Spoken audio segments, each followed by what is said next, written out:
T20 world cup 2026 की शुरुआत में टीम इंडिया को देखकर ऐसा लग रहा था जैसे वो धरती पर नहीं किसी और ही ग्रह पर क्रिकेट खेल रही हो। बैटिंग का लेवल अलग, बॉलिंग में धार अलग और फील्डिंग में आग अलग। हर कोई कह रहा था कि ये टीम 300 पार करना अब आम बात बना देगी। लेकिन अब जब इंडिया बिना एक भी मैच हारे सुपर 8 में पहुंच गई है तो सवाल उठता है, क्या सच में सब ठीक है या अंदर ही अंदर कुछ ऐसी बातें हैं जो आगे जाकर मुश्किल खड़ी कर सकती हैं। सुपर 8 में भारत के 3 मुकाबले हैं, साउथ अफ्रीका, जिम्बाब्वे और एक बड़ा मुकाबला पाकिस्तान से। कागज पर टीम मजबूत दिखती है, लेकिन 3 ऐसी चिंताएं हैं जो अगर नहीं सुलझी तो सिर दर्द नहीं सीधा माइग्रेन बन सकती हैं। सबसे पहली और बड़ी चिंता है अभिषेक शर्मा। जब वो लय में होते हैं तो मैच एक तरफा हो जाता है। पिछले 1 साल में टीम इंडिया की अटैकिंग सोच के पीछे सबसे बड़ा नाम अगर किसी का रहा है तो वो अभिषेक का।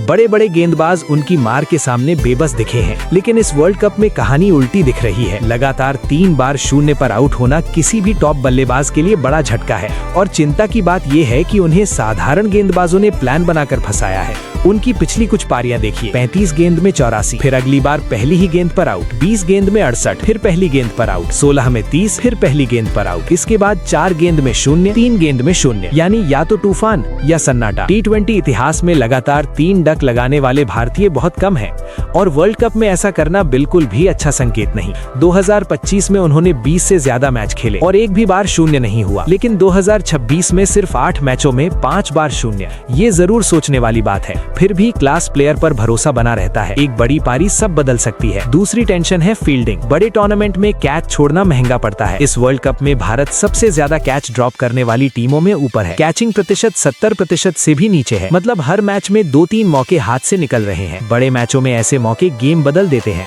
हमें याद है कि एक शानदार कैच ने पहले भी ट्रॉफी दिलाई थी। अगर फील्डिंग में सुधार नहीं हुआ तो सेमीफाइनल या फाइनल में यही फर्क बन सकता है। तीसरी चिंता है तिलक वर्मा की स्ट्राइक रेट। नंबर 3 पर आकर अगर बल्लेबाज 25-30 गेंद खेलकर 100-110 की स्ट्राइक रेट से रन बनाए तो टीम की रफ्तार धीमी पड़ती है। उनकी हाल की पारियां देखें, 27 में 31, 24 में 25, 21 में 25, 16 में 25। रन ठीक है, लेकिन गति सवाल खड़ा करती है। जब ऊपर से तेज शुरुआत नहीं मिलती और बीच में भी रन रेट नहीं बढ़ता तो 200 प्लस स्कोर भी मुश्किल लगने लगता है। तो कुल मिलाकर 3 बड़े सवाल हैं, अभिषेक की फॉर्म, फील्डिंग की चूक और तिलक की रफ्तार। अगर ये तीनों चीजें सही हो गयी तो ट्रॉफी दूर नहीं, लेकिन अगर यही कमजोर कड़ी बनी तो मुश्किलें बढ़ सकती हैं। मेरे हिसाब से सबसे बड़ी चिंता फील्डिंग है, क्योंकि वो पूरी टीम की जिम्मेदारी होती है। तिलक को थोड़ा और गियर बदलना होगा। जहां तक अभिषेक का सवाल है, वो मैच विनर है। एक पारी और फिर सबको याद आ जाएगा कि वो वर्ल्ड नंबर 1 क्यों है। हो सकता है सुपर 8 में ही वो धमाका कर